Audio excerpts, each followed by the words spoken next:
A very good morning to all of you. Wonderful to be back here for the second conference that I am really attending. Last year, yes, it was a riveting conference for me, and I did not come with so many hopes, but it was fantastic. And beyond that, I have had an opportunity to work at close quarters with one of your group organizations, companies, and I should definitely say I remember that to be a very, very fulfilling experience. Frankly, when we look at HR, a business partner, I would really want to start with somewhere my take on it was that we as group companies of this cluster have sort of underestimated ourselves on our HR capabilities. That was the first thing that really hit me when I interacted at close quarters with about 20, of the best people of your industry. When I did that workshop for them, that's the first thing that really hit me. And why am I really saying so? You'll get to see as we go along. There are a few things that I would really like to present to you. The way I plan to really run this 30 odd minutes is start off by really taking you on, from a very macro view, probably 35,000 feet up in the air view, and diving in those 30 minutes right up to ground zero. That's what I really plan to do. Well, the journey seems to be a smooth journey, looks like that. However, maybe we could expect a few turbulences on the way, so let's be ready for that. So here we go. Let me really start off. HR business partner. I would like to link you all back to our last conference that we had. That was 31st of October 2015. I was roped in to also be a part of the panel discussion that was happening on HR and CSR best practices. Somewhat, as the session was going on, as people were talking over there, there was a question that struck me, which I thought was very apt for that moment, and that's what I shared that question over there. So the question on my mind was, how many CEOs, how many business heads have risen from HR?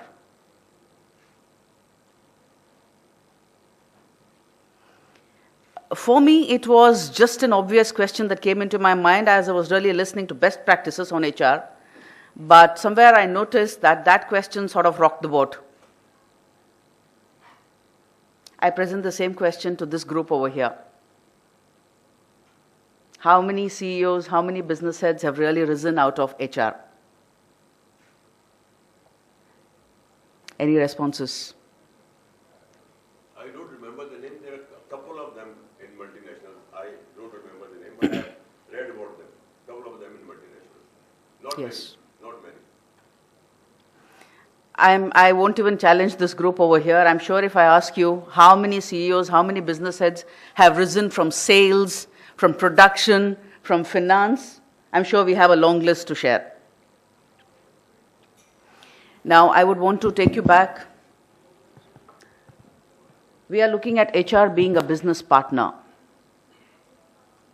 My question to many of us as business owners, as business heads over here would be, frankly, do we expect HR of our organizations to really be performing as a business partner? Are we even expecting that? Are we even demanding that? Have we even thought of it? I'm sure I have had certain interactions where I picked up a few trends on this. Yes, it has happened, but then are we really looking at all of this much, much more seriously? Let's dive in a little bit more. What do we really mean when we say HR, a business partner? It seems to be a very unassuming title, but let's really go a little bit more deeper and see what the experts have to really say about it. I want you to really study this for some time.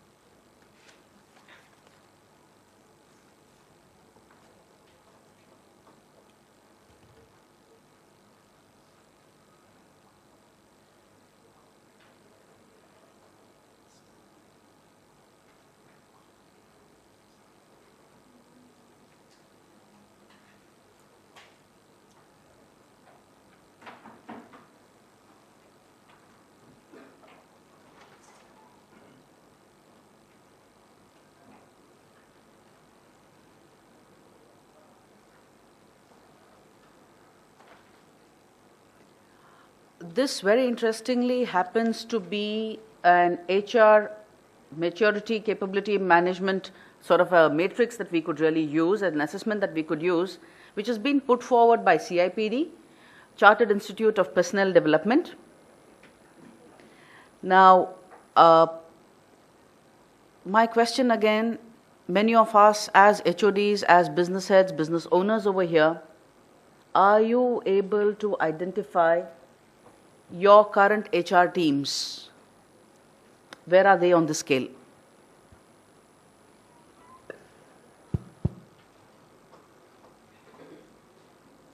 Are we looking at us, the HR team, stopping at being a personnel management team? Have we moved on?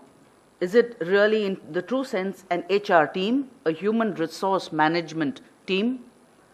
Have we moved on and really looked at this particular team transforming into strategic contribution to the organization?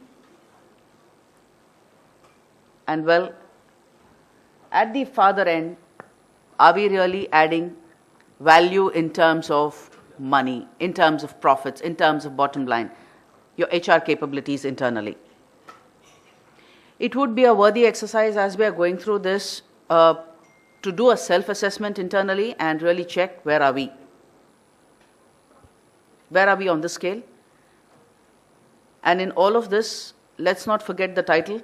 We are looking at, is HR really delivering ROI?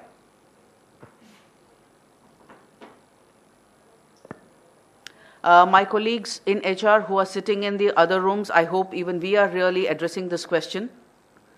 Now, when we are answering what is HR as a business partner, let's really check out where are we on the scale. Let's move one more. I'm presenting to you now an HR management model by one of the most celebrated thinkers and consultants on HR management, Dave Ulrich.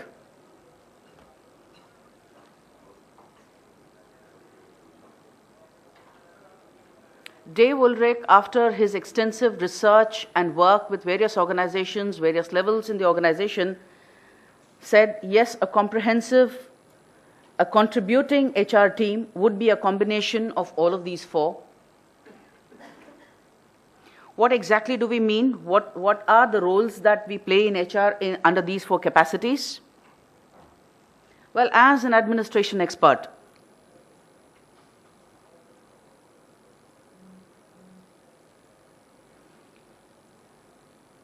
and I'm guessing that for many of us, definitely our HR teams are delivering fairly well on this aspect. As administration experts, they seem to be really doing a comfortable job. Let's move and let's look at the next aspect. Yes, in terms of an employee champion.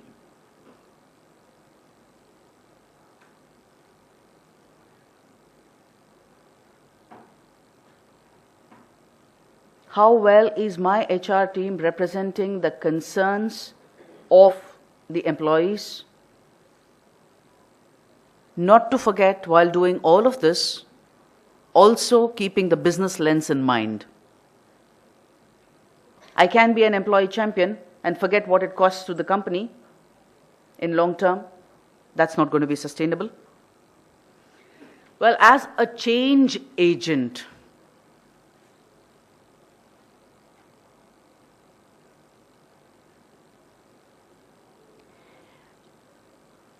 not only looking at OGTC as a cluster, but various other industries that I have had the exposure to, I would definitely say this is a doubtful area for HR.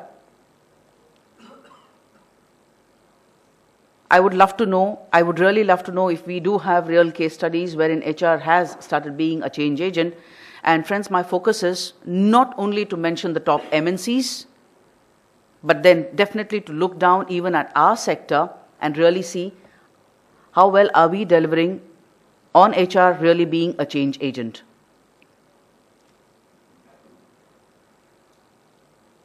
We handle probably the most important capital of the organization, the human capital. Definitely, yes, in the role of a HR business partner, I would want you to look at the wordings particularly. Who are HR's internal, external clients, customers?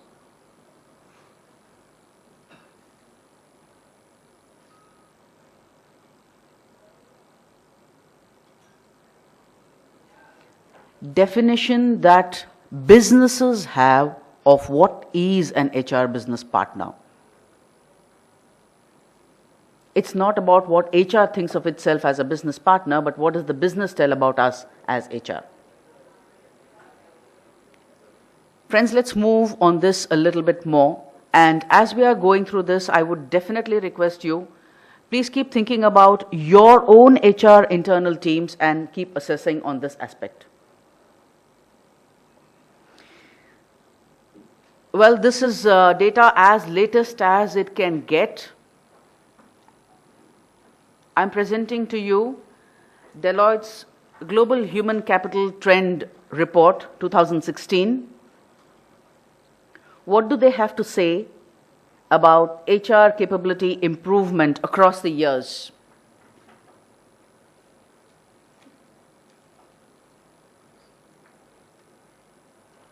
By the way, respondents to this particular trend report, trend survey, were both HR and non-HR.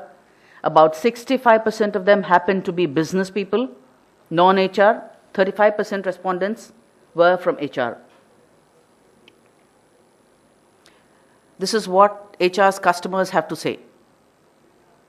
Well, we have had some amount of changes over the years, but if we really look at what percentage of business thinks of us actually as excellent on HR capabilities, that seems to be a disappointing number.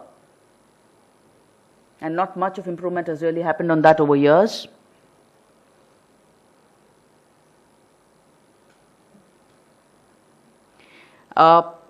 Again, being a person who's external to your industry, I would leave it to your best judgment.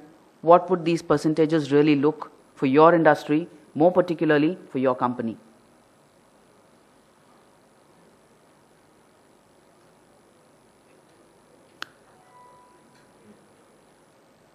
Please do feel free to ask me questions as we are going through this. We need not keep our questions only for the end. I'm okay about it.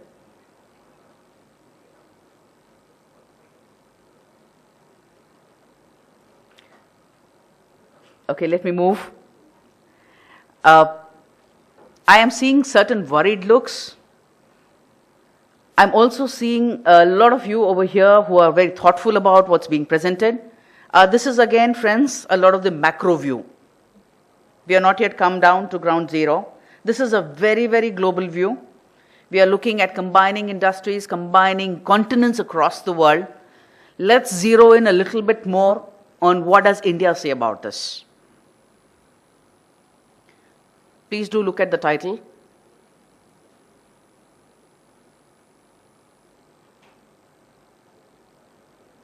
How important is it to be changing HR skills, to be ensuring that HR is transforming towards a business partner?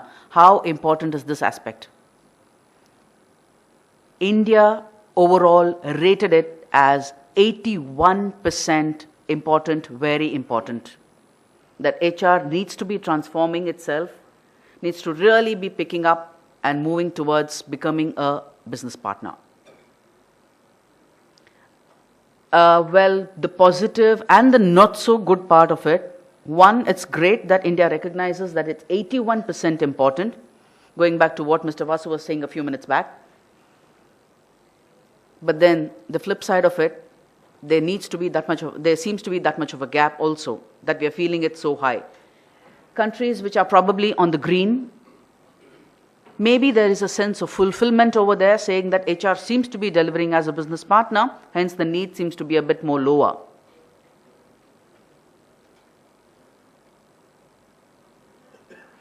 Okay, now let's come back a little bit more closer.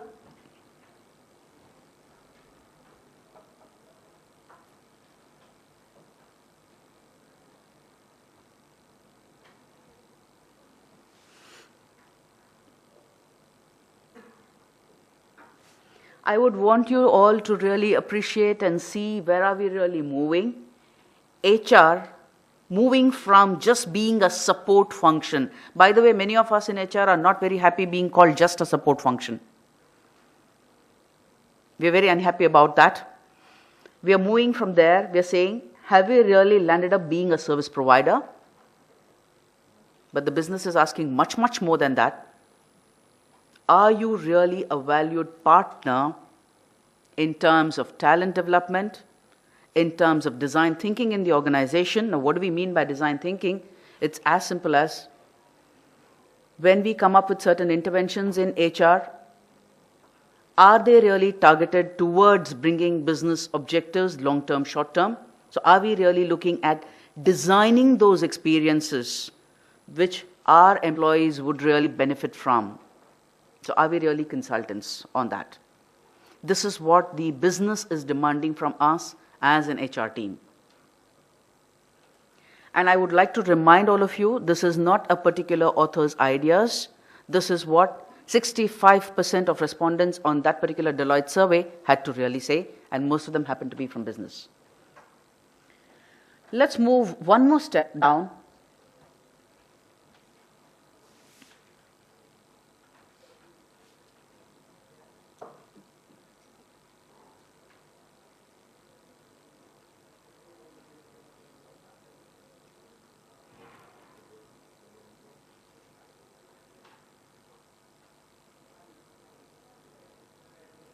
Well, we in HR are not all blue-eyed about it. We definitely know what is our challenge and where we stand. We are aware of it. As HR, we self-assessed and we said, that's what we really are doing.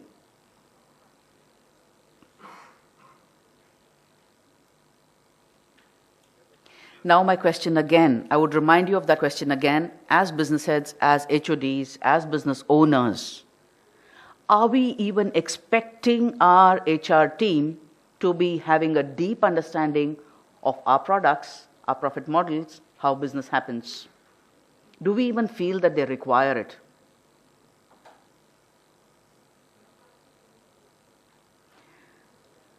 Specifically for many of your organizations, what is the importance of the second point? I was just, I happened to be listening to Charles, what you were saying a few minutes back, how scary it was for you when as a global partner, you wanted to enter into Asia. What took you so much of a time to make that decision when you saw those things happening? Now, for him, it was pure business decisions which delayed that entry. Wasn't HR a big part of taking care that are we really ready when we have global investors who are looking at us to invest in us? Aren't we capable, aren't our people capable enough of establishing that proof? The second point caught my attention a lot when I was really preparing for this presentation. Most important, I can be very lost sitting in, a small corner of Okhla and thinking, I don't have anything to do with, global HR practices. I am handling most of these guys who don't even speak English down there, in my organization. I can fool myself that way, sorry. Our customers, our clients are sitting out there and demanding that from us. With no excuses in between saying, I haven't had formal HR exposure, I'm not this, I'm not that. Come on. When our business people are expected to deliver over there, and when we are demanding that as HR, I need to be considered as a business partner, then I think we need to be up to it. Well, what is the importance of cybersecurity within your own organizations? Today, on your production side, on your design side, we have some of the most cutting-edge designs, technologies, tools being utilized. As HR, what has been my contribution to ensure that that IP is safeguarded? Or am I just leaving it to some IT department? Reminding you again, I'll take you back again, Mr. Vasu, it was very pertinent when you said it's all to do with people. Friends, let's move. This is what HR thinks about itself, so we have a long journey to really go. Let's move on this a little bit more. I would definitely want all business heads, all business owners, all HODs sitting in this audience to please pen this down for us now. We are going to be looking at a focused workshop on this topic post-lunch, and I would love to use your inputs as the starting point for that. If we have to deliver as a business partner, we need to know what business expects from us, and we can't have a better audience than this. I would request you, please take 2-3 minutes time, recognize and tell us as business owners, as HODs, as business heads, what is that one priority expectation from your HR team when you're looking at them delivering, performing as business partners. Please, if you can put it down, that's going to help us a lot in focusing our workshop.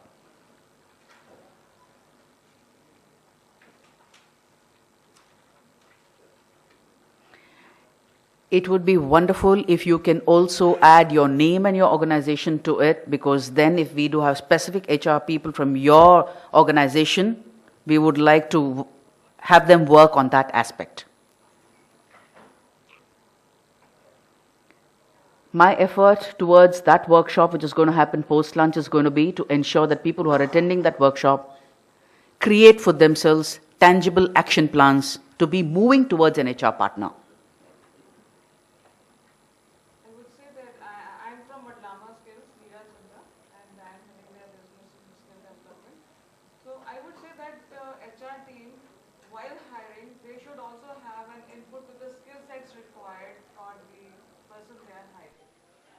Yes. Yes. Unless they know the skill of a skill set required. Hello.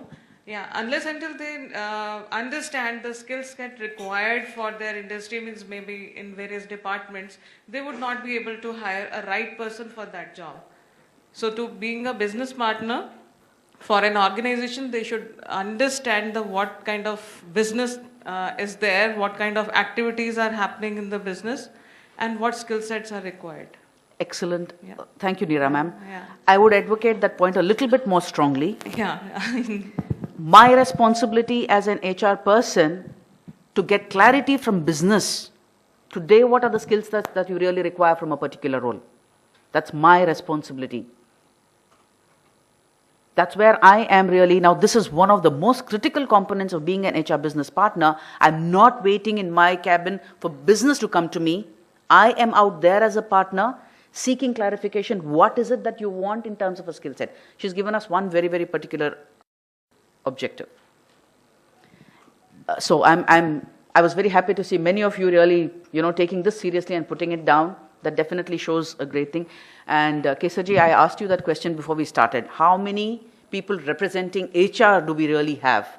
Can we have a show of hands here? How many people really representing HR in this room at least?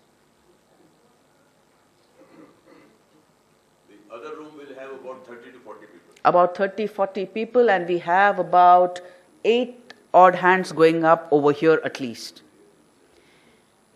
Friends, this is proof for us sitting here in this conference that yes, our HR people are up to that challenge. If we really look at most of the workshop today, it doesn't have much to do with HR core function. Doesn't have much to do with it. We have taken that initiative of being here, part of this business. And I think that really deserves a congratulatory applause. Wonderful. No, ma'am, what I want to emphasize is that you should go for the skill gap analysis within your organization first. 100%. The HR people, they should initiate that. 100%. We have started that exercise by asking you to give us your expectations. Yeah, that is what I'm telling you, and we are initiating that at Modlama now. Fantastic. Yeah, definitely. Yeah. Thank you. HR prides itself in doing competency gap, for others. Let's start from home. I think that's the way we really go. Now, friends, moving on from this, I'm almost coming to the end of my presentation. We started off from a very, very macro view. We've really hit down going further. You put down your expectations. We have come to ground zero. This is where I would like to really leave you. As I was preparing for this presentation, this is a picture that really, held my attention for quite a few long moments. what struck me was, as HR for a very long time, we have been a gatekeeping sort of a function. I'm very happy doing personal management, doing attendance, doing compensation, something that we call performance management, exit interviews, just been happy doing all that. Now for me, in this picture, that happens to be that guy down there with the broom in the hand. Basic, simple gatekeeping functions, very basic and simple down there. Transforming our HR into employee nurturing. The lady who seems to be doing the watering over there. Employee engagement. Creating those employee experiences. Friends, very interesting. On my very recent visit to UK, I encountered a very interesting title. CEEO. I was like, oh. And I asked this lady, what is the CEEO? I handle the HR function. I'm the head of the HR function, and my title is Chief Employee Experience Officer. And that intrigued me a lot, and I asked her, what do you mean by this? She said, simple. We no longer are only conducting, she gave me one example. She said, we no longer are only conducting interviews for recruitment or exit interviews. We are busy also conducting stay interviews. I want to know why my people are staying with me. I need to increase that. I loved that focus as the CEEO, creating those employee experiences. The focus seemed to be in the right place. What is it that's working for business and working for the employee? That collaboration. And she wanted to understand that.